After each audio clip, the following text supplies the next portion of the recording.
యోబు గ్రంథం 3వ అధ్యాయం 25వ వచనం.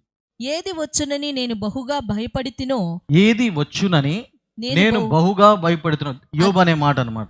అదియే నాకు సంభవించుచున్నది, నాకు భీతి పుట్టించున్నదే నా మీదకి వచ్చుచున్నది. ఇది యోబు చెప్పే మాట. ఏం వచ్చిందంట ఆయనకి అంటే తెలుసు, వాళ్ళ పిల్ల చనిపోయారు, ఇవన్నీ మనకు తెలుసు, మీకు మొత్తం చెప్పక్కల. సో అది వచ్చింది, ఆ ప్రమాదం, విపత్తు అన్నీ వచ్చినాయి. ఇక్కడ ఏం చెప్తున్నా అంటే యోబు, ఏది వచ్చునని నేను బహుగా భయపడుతున్నాను. ఆ బహుగా కూడా చూడాలి. అంటే పలానా విషయం దానికి బహుగా భయపడ్డాడు అంటే కొన్ని విషయాలు మామూలుగా భయపడ్డాడు అనమాట. అంతే కదా, బహుగా భయపడతా అన్నాడు అంటే చాలా భయాలు ఉన్నాయి. దీని నుంచి నేను ఒక మాట చెప్తాను, ఇది ఎక్కువ వివరించట్లే నేను.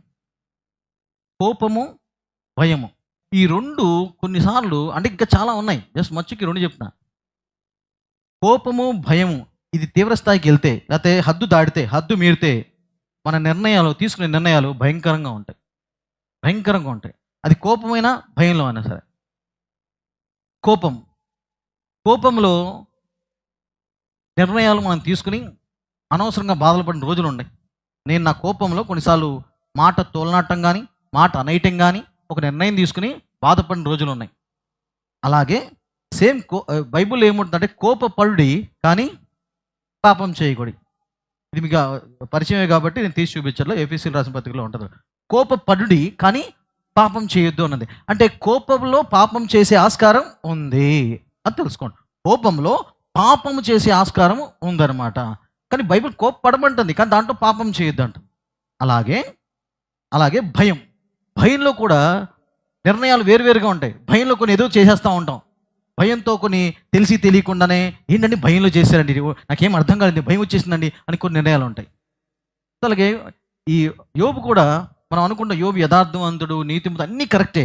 కానీ ఇది చదివినప్పుడు అనిపించింది, ఓహో యోబుకి భయాలు ఉన్నాయన్నమాట. భయాలు ఉన్నాయి, దాంట్లో బహుగా భయపడింది ఏంటంటే నా పిల్లలకి ఏమవుద్దు అని. మన జీవితంలో అనేక సార్లు మన భయాన్ని అపవాది వాడుకుంటుంది. పాపమే కాదు, గుర్తుపెట్టుకోండి, పాపమే కాదు, లోక ఆకర్షణలు మాత్రమే కాదు, బైబిల్ మాత్రమే కాదు, నీ భయాన్ని కూడా అపవాది వాడుకుంటుంది.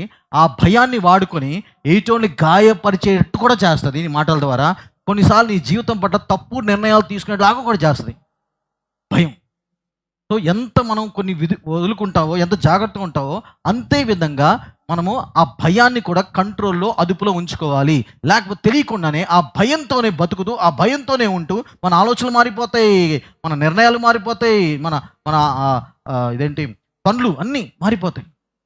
ఈ భయం కూడా అలాంటిది అనమాట. సో ఈ కోపం ఎలాగో భయం అలాంటిది.